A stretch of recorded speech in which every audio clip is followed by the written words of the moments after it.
Corona कटकणा को दृष्टि रखी चित्रकोंडा पुलिस पक्षरु आरंभ होला सचेतनता कार्यक्रम। आज चित्रकोंडा पुलिस पार्वण पाई निजे लोकंकु सचेतन करिसंती। जनगहली स्थान रे पहुंची लोकंक मध्य रे सामाजिक दूरता सहित दुकान बाजार रे भीड़ न जमेबाकू डाकबाजी यंत्र द्वारा सचेतनतार प्रचार करिसंती। 2021 उपलक्षे आपण मानकु चित्रकोंडा पुलिस तरफ अनेक अनेक हार्दिक शुभेच्छा और अभिनंदन ज्ञापन करूँ।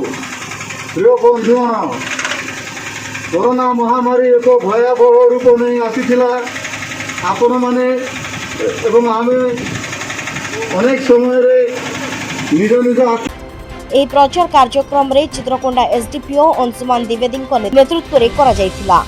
ଏହି କାର୍ଯ୍ୟକ୍ରମରେ ଚିତ୍ରକୋଣ୍ଡା ଥାନା ଅଧିକାରୀ ସୂର୍ଯ୍ୟପ୍ରକାଶ ନାୟକ, ଖ୍ରୀଷ୍ଟ ସେବକ ବାଗ, ନୀଳାଦ୍ରି ଚରଣ ବିଶ୍ୱାଳ, ଏଏସ୍ଆଇ ରାଜେନ୍ଦ୍ର ପାଙ୍ଗି, ପୁଲିସ କର୍ମୀ ଓ ଗୃହରକ୍ଷୀ ସମସ୍ତେ ଯୋଗ ଦେଇ ଜନସାଧାରଣଙ୍କୁ ସଚେତନ ବାର୍ତ୍ତା ଦେଇ ଚିତ୍ରକୋଣ୍ଡା ପରିକ୍ରମା କରିଥିଲେ।